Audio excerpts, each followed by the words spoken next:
In this episode of Man vs. Marriage, how to date your wife. Or something like that. We're struggling with the name. The podcast. How good do you want your life to be? You gotta live on purpose, for a purpose. It's truly about becoming the best version of yourself that's possible. This is Man vs. Marriage, the podcast. And welcome back to another episode of Man vs. Marriage. Quincy Moran in the studio along with Gina Moran, and we are here because we have another episode. And buckle your seatbelt, ladies and gentlemen. It's going to be a great ride. Before we get into the details of the show, remember you can connect with us at MVSM Podcast on Facebook, coach at manvsmarriagepodcast.com. And you can check me out on Instagram, Quincy, Quincy _ Moran, Moran _. And that's where I hang out the most when I get messing around with social media. So, today, I'm having a hard time really naming this show, honey, so post-production I'll probably come up with something nifty. But looking at it, I want it to be a series on how to date your wife. Why is that? Like we were talking off mic, when a guy is dating a girl, it's time to impress. Okay, it's time to show her what kind of a stud you really are. So you never look past an opportunity to show her how awesome you really are in hopes of scoring this chick, especially if you're in the mode when it's like time to get married. Or anyway, that was me. I wanted to put my best foot forward. I wanted to be the best me so you could see that. And you didn't know all my dirty little secrets until, we really got married, started living with one another, and, then all the realness comes out. But I think after 20 years of marriage... Oh, it's real now. Oh, man. I don't want to get into those stories about how real that is, but... what I think is important and something that's occurred to me is that when we were dating, I'd spend my last $60 on you at the fair, just because it's what you wanted, and I did want to impress you. And I didn't know it was your last $60. In all fairness, I actually challenged that because I said all I have left out of my paycheck is $60, and you said, "Good, you can spend that on me at the fair." That's how I remember it. So that's what I did.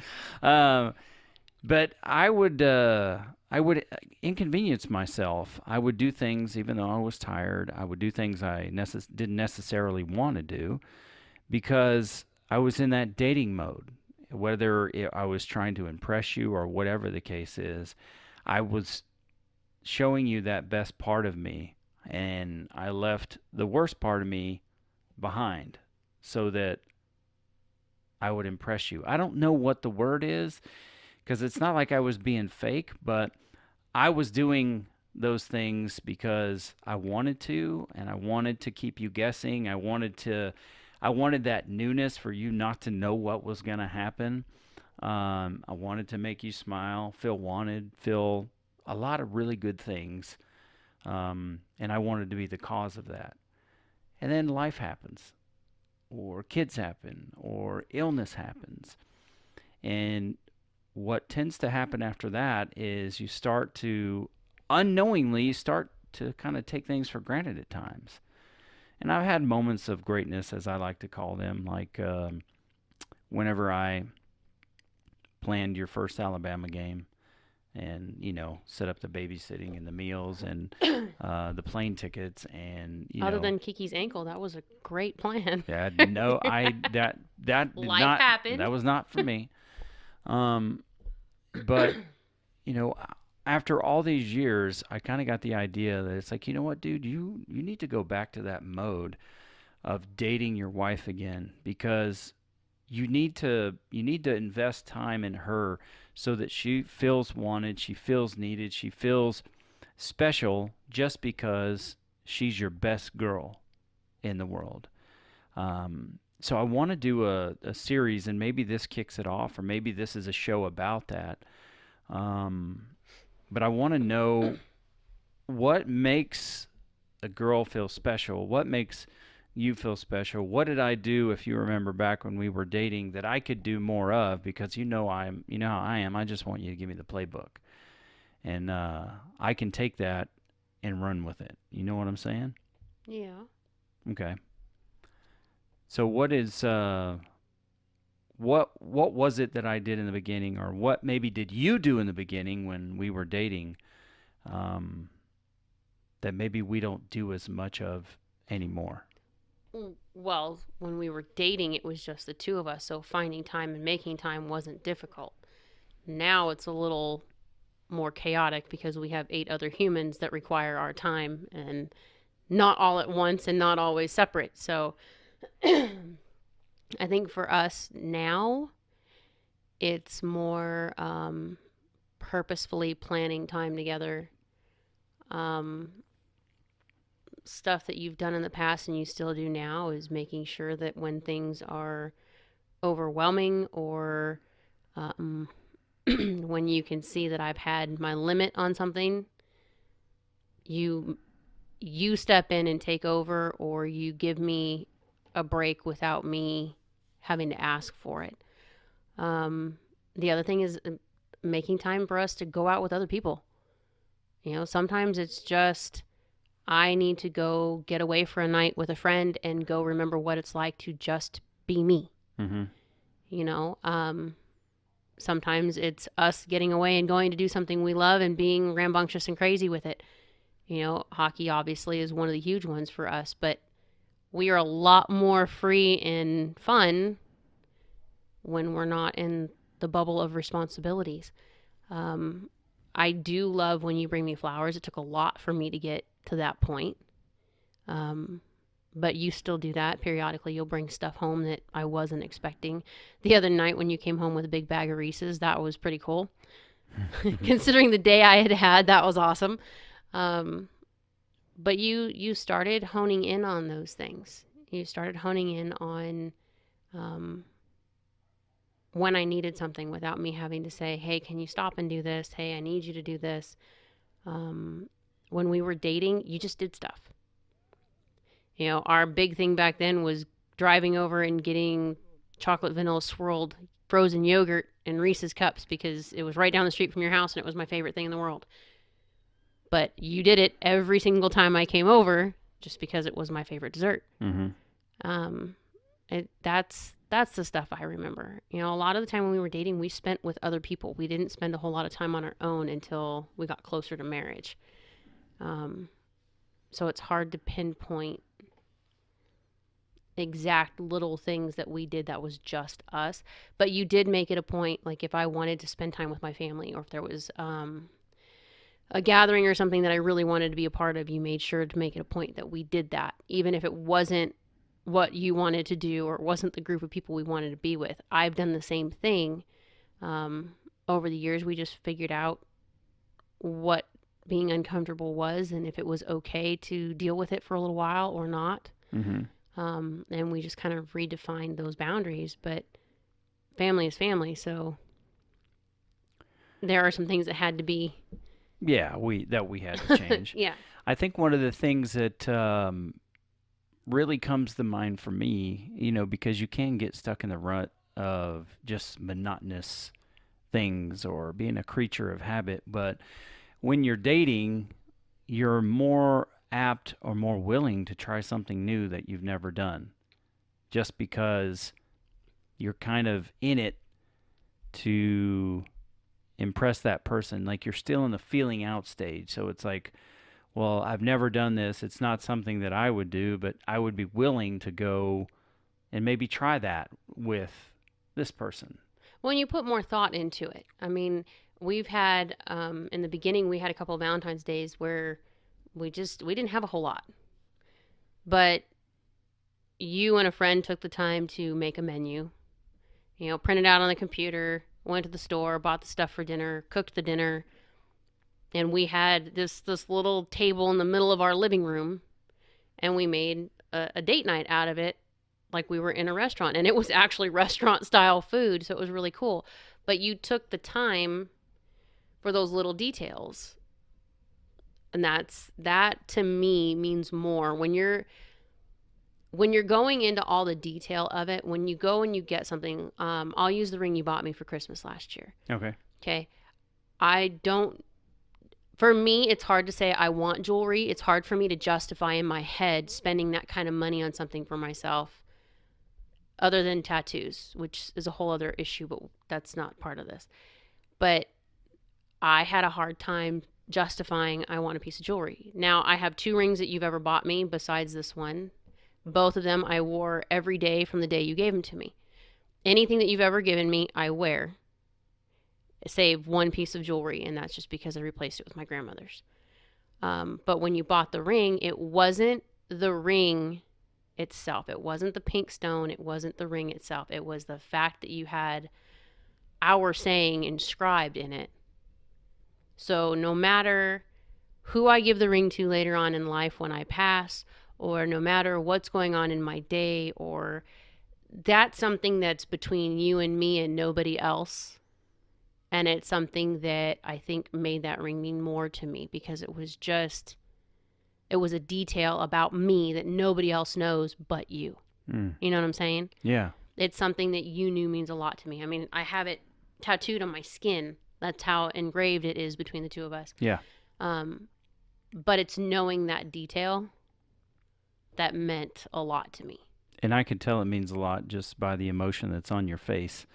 And so, I mean, what I'm kind of hearing from that, or what I'm taking away from that is, for us as guys, first you got to know your girl. You've got to know your girl, or girls, you've got to know your guy, or whoever's listening. But something that's special to you is when I take time to plan something or to maybe buy something, and it's the details that count. Maybe not the overall experience, or maybe it's not just that it's a ring, but it's the details that I put into planning it that seem to make you feel more special. Well, look at the Alabama trip. It wasn't just the fact that you were taking me to an Alabama game. Alabama is your thing, and that's something that we now share. Going to a football game was not at the time on my bucket list. This was, if we get there, we get there. What made it special for me was you took care of what meant something to me. I didn't have to make any of the plans, the reservations, the details of the plane, the car, the hotel. That's normally my job. As mom and wife, I plan the schedule. I plan the who, what, when, where. I make sure it runs smoothly. And if there's a hiccup in the plan, I'm the one that jumps in to find out who can fix it. I didn't have to do any of that. The child care, which is my biggest hang up whenever we do something, is who's going to be with the kids? Do they know my routine? Do they know the schedule? Are they fit to do this? There was a lot, especially in that time of our life, that went into that. I didn't have to do any of it. I didn't even have to pack my bag. All of that was done for me. All I had to do was show up. If it hadn't been for Kirsten snapping her ankle before we were supposed to leave that night, I wouldn't have had to do anything. Nope, it just would have been so cool, because it would have been, hey, I'm picking you up in about 15 minutes, and we're leaving. Exactly. And I don't have to tell you where we're going until we get to the airport. But, life happens. But you know what, even in that, you told me what was going on. We had to take care of Kirsten, but I didn't have to worry about Kirsten. Mm-hmm. You were already home. We already had the trip planned. You were getting ready to leave with me anyhow. So the only worry we had was getting her from point A to point B so we could get on the road and get down to where our airplane was. But that's what it was. It was the details. It's the things that are normally on my plate are not. We planned... this year we're going to a hockey game for New Year's. We've never done anything for New Year's. We've always done it with the kids, which is not a bad thing. But in 20 years' time, we've never done New Year's. Mm-hmm. We've always done it with somebody else with their kids or with our kids. Yeah. This is the first one we're doing on our own. That's why when you mentioned it, I'm like, let's go for it. Let's go for it. Let's do it. But that's just it. It's just one of those things where it's something we haven't done. It would mean something to me to do it. Mm-hmm.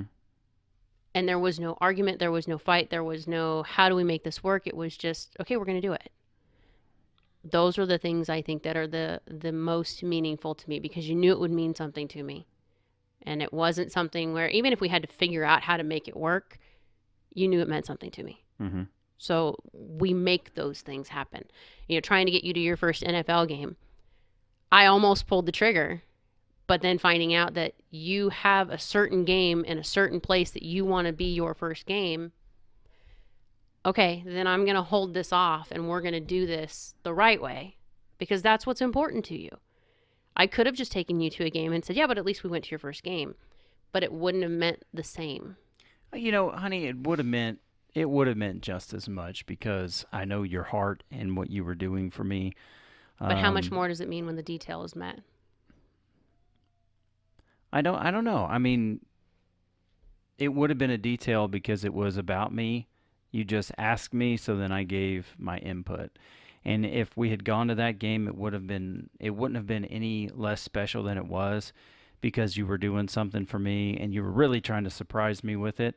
And I probably rained on that parade and screwed it up. So I'm sorry about that. Nah, you just made a better one, that's all. Oh, good. A better parade.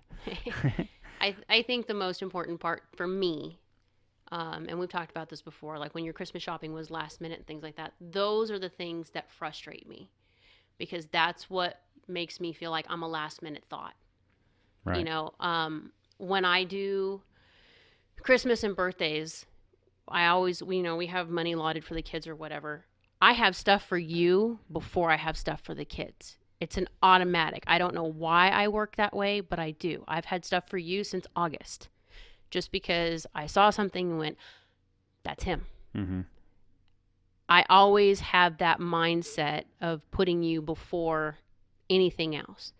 So I guess the hard part when you started doing the 24th, the 23rd and the 24th for shopping, was like, dude, I'm like the last one on your list. And I know that wasn't your intention behind it. It was just kind of a tradition you fell into with someone else. Mm-hmm.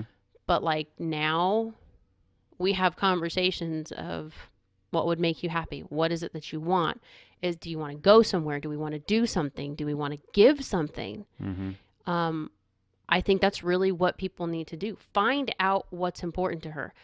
What's the love language? That's the first and foremost that's going to come forward. Yeah. Is, ours has always been quality time and personal touch. Those have always been ours.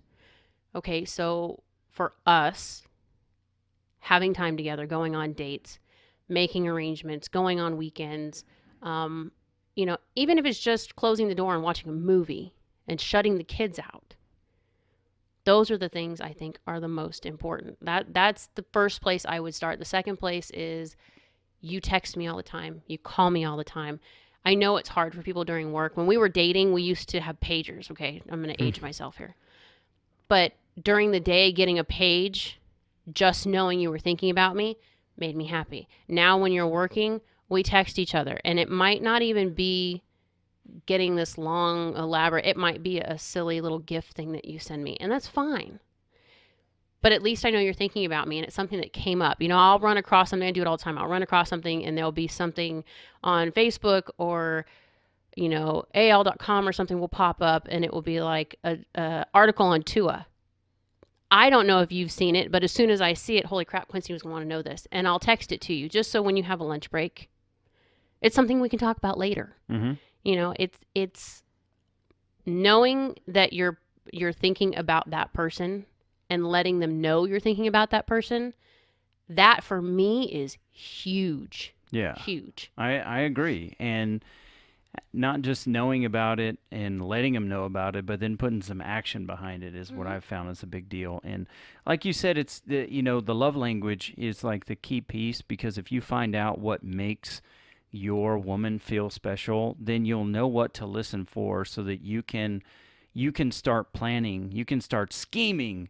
I like to call it scheming, so that you can surprise her. So if I had to kind of put it in 3 simple steps, the first thing is not one of the steps is learn her love language. Mm-hmm.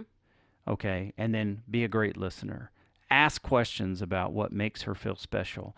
Once you do that, once you start to gather a list, or you start to know what to listen for, To me, it's keep her guessing, because I like to make sure that, like, if I'm just showing up at random, it's just there's random times where I want you to never know what you're going to expect, so if I'm doing things, I don't want it to be in some kind of a routine, because I don't feel like the routine creates anything that makes you feel special, because when you get into a routine, it's just what you do. um, I think, from my point of view, is to really feel the moment. And whether it's something simple like a bag of Reese's cups and some daisies from Walmart, or it's or more on the extravagant side, like telling you I'm taking you to dinner for your birthday, and we show up and there's a room full of people there at the restaurant, and it takes you by surprise. A month after my birthday. Well, we had things going on. It was, But that's just it, though. The difference is, like, right now our non-negotiable is a weekend trip a month because we don't have our regular date night. That's something for me to look forward to. That keeps me in a mode of I can get through whatever's going on because I know that we get this time. The difference between that and you just showing up after work and saying, okay, Tatum's going to be here in 15 minutes. You need to go change your clothes or whatever you need to do. We're going to dinner. That changes things. That's the, oh, you thought about me. We're doing something special. This took some planning, some forethought. That's different. That's very different. Mm-hmm. But you also have to be willing to sit down and work out what works for you and what doesn't, because there are things that you like to do or that you would want to do.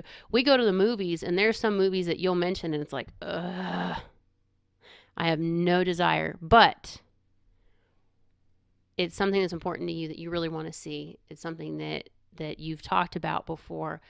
So there's always that compromise in there. Okay, you're going to pick her up, you're going to surprise her, you're going to take her to dinner, and you're going to go to a movie. The dinner is her place, the movie is your place. There's always room to make those things a compromise, especially if you're in the dating phase of things, so to speak, because we had to do that in the beginning. We had to give and take and figure out, I do not like this particular restaurant, and you do. So I'm going to have to find something in there. Well, and that's my, the third point is be willing to try new stuff, like you would when you were dating. But be honest, if you don't like it, say that you don't like it. When you don't know until you try it. Yes.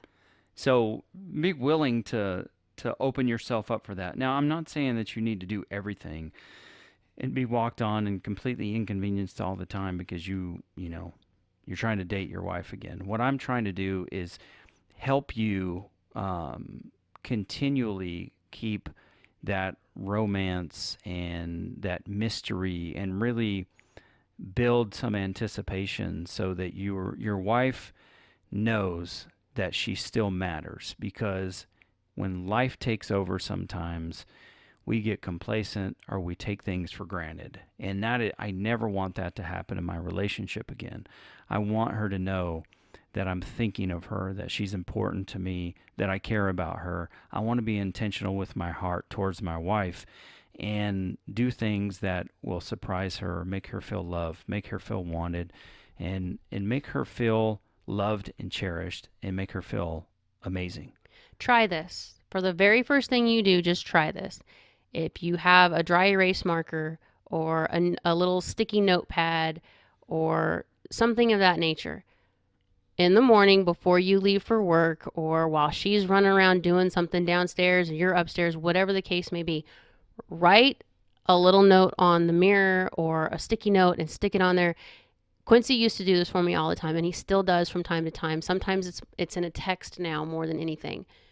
But just leave it. Don't tell her to go find it. Don't tell her where you left it. Just leave it and see what her reaction is when she finds it. That will tell you if that's something that she needs or if that's something that she's been looking for. Because for me, it has always been a thank you immediately after I find it, just to let you know I got it, I appreciate it. This was the perfect timing for me to find it, whatever it was. It's very, very simple, but it just puts the thought in her mind that you thought of her. And it's anything. It can be you're beautiful. It can be whatever will mean something. Mm-hmm. But that will gauge right there and let you know, am I hitting the mark? Am I missing the mark? That's good. I love it. Thank you, honey. That's a pointer for me.